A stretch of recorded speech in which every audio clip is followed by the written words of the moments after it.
On y'all, welcome back to the Locks DFS MLB breakdown. My name is Narang. I'm from LocksDFS.com, and I'll be breaking down this 6-game main slate for Saturday, March 30th on DraftKings and FanDuel. Before I get into that, just a few things. First off, if you guys are interested in joining us for MLB or any sport really, but MLB is what's going on, so that's what I'm going to talk about, you can go ahead and get a pass right here at LocksDFS.com/shop.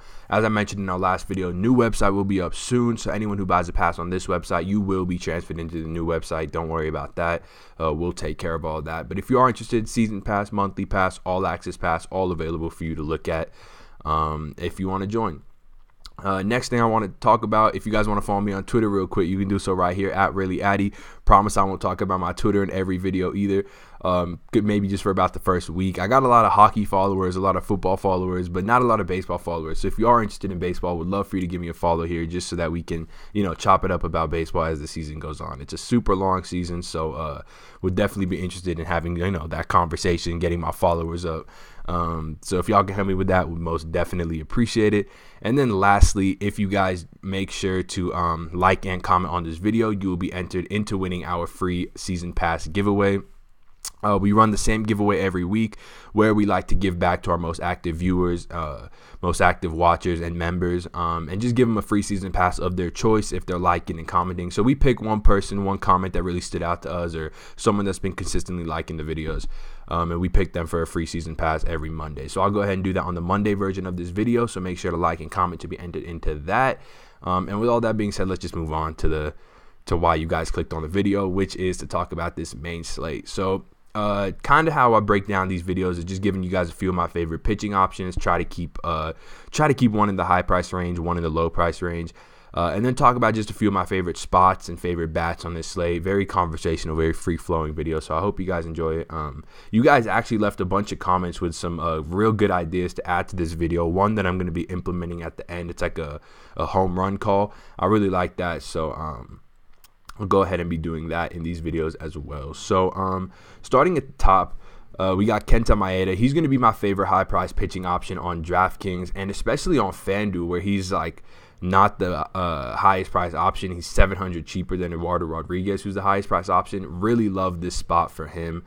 He's taking on a Diamondbacks team that is just, it's depleted after losing A.J. Pollock and Paul Goldschmidt. Not adding too many notable names, like maybe Adam Jones, you could say. But aside from that, their best hitter, David Peralta, who was their third best hitter last year. So with that being said, Kenta Maeda, a lot you could say about his underlying numbers. He's got a 2.7 xFIP to righties last year, a K rate of 12 per 9, 4.16 xFIP to lefties, still an above average K rate, more than a batter per inning. He does a great job of getting ground balls at a 40% clip as well. He's an ace is all you can really say about him. He's got elite secondary stuff, 25% swing and miss rate on both his off-speed pitches. So he's an elite pitcher, a guy you want ample exposure to on both sides. And he's going to be how I start off my DraftKings lineups. If you come down a little bit farther though, into this low price range of pitching, you get two interesting options here in the low price range, both in the same game. The first guy is going to be Brett Anderson. I anticipate he'll be the lower owned of the two options I talk about. Brett Anderson, he's sort of the low upside, high floor play in this game. He's looked great in spring training. He's a high ground ball pitcher. I can go ahead and pull up his numbers from last year. He generated 3.78 xFIP to righties, which is great, a 4.34 xFIP to lefties, which is okay. He did a decent job of suppressing the home run ball, especially at home. And you can anticipate more of the same just because of where he's pitching at Oakland Coliseum. But his K rates leave a lot to be desired, not a lot there. So not the guy you want to go after for strikeouts, which is kind of what you're looking for when you're paying down for pitching. You want a high spike strikeout game, and the guy can give up a few runs. It's all good. But the ground ball rate gets it done for him, 63% to lefties, 54% to lefties. So he should do a good job of limiting the runs against him. As you can see by the falling team total for the Angels, 4-1 down to 3-9. I think he's a good, safe option, but I do prefer the second option a little more, and that's Felix Pena. Felix Pena, a guy that could certainly be on the verge of breaking out. He kind of had a partial 2018 breakout. These were his numbers: 3.42 xFIP to righties, 9.3 K rate, 9.3 Ks per 9, 4.59 xFIP to lefties, a K rate of just under a batter per inning, about 7 per 9. Just a good pitcher. I mean, he's shown his strikeout stuff in spring training. He had 9 over 3 1/3 in his most recent spring training tune-up. That's 9 strikeouts over 3 1/3 innings. He had 25 over 13 innings. That's almost 2 batters per inning in spring training, which is super impressive. This Oakland lineup tends to lean a little bit right-handed, and it's not immune to strikeouts. In fact, they're kind of strikeout prone. At least they were a little bit last year. And I anticipate more of the same this year with some of the power guys they have, like Chris Davis, that, come with high strikeout rates. So I really like this spot for Felix Pena. Even if he only throws like 70, 75 pitches, he could still, easily surpass value with his K rate and his price. One note that I didn't mention on my ADA is the fact that the issue with these Dodgers starters throughout the whole year, but especially early, is that Dave Roberts is just so stingy with their pitch counts. We saw Hyunjin Ryu only go like 80 pitches, 79, I believe. Ross Stripling got pulled after, I don't remember entirely how many pitches, but he definitely didn't reach his cap of what you would think. And we could see something similar with Kenta Maeda because they do limit him a little bit. So, but even if he throws 80, 85 pitches, he's still my top option on this slate.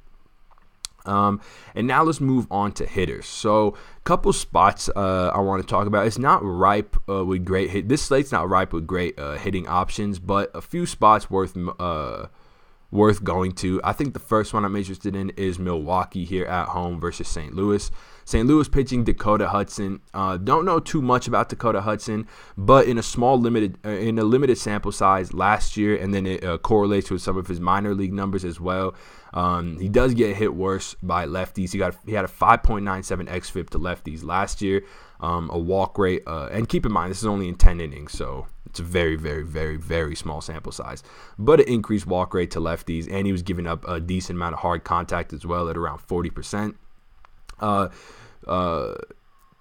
Milwaukee Brewers Park is one of the more I believe it's actually like the second or third most fantasy friendly parks for left-handed batters. They got a short porch and right, makes it friendly for guys batting from the left side, and that's kind of the side that I want to target. As I mentioned, I think getting exposure to Yasmani Grandal, Mike Moustakas, Christian Yelich, all these guys makes a ton of sense on this slate.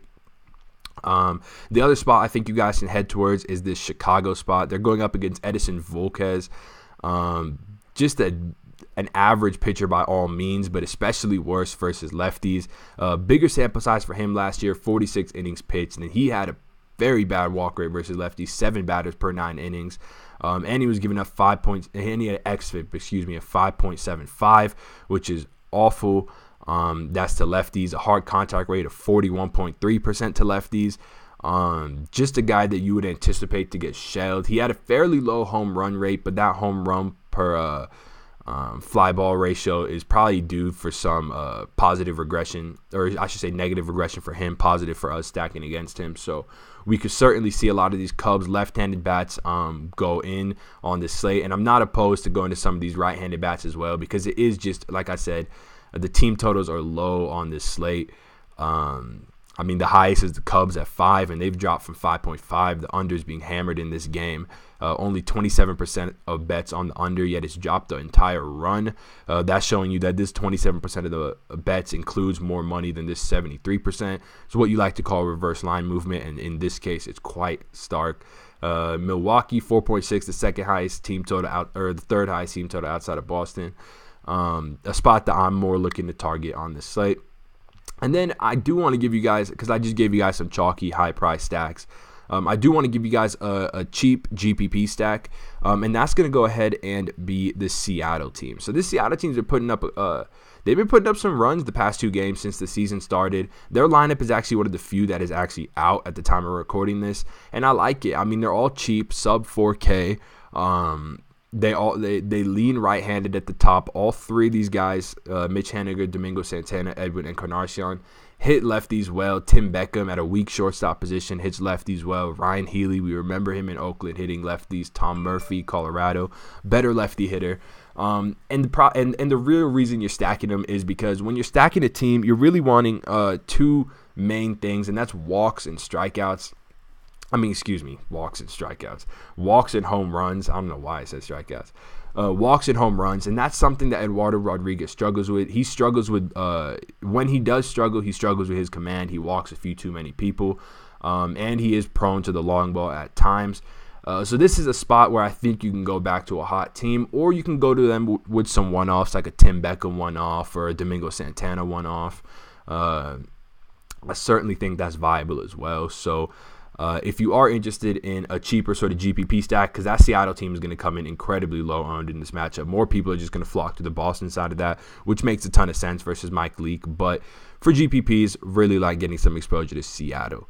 But yeah, with that all being said, guys, thank you so much for checking out this video. As always, make sure to like and comment to be entered into winning our free season pass giveaway. And yeah, I think that's everything. I hope you guys win a ton of money tonight, and I will see y'all on Monday. Peace.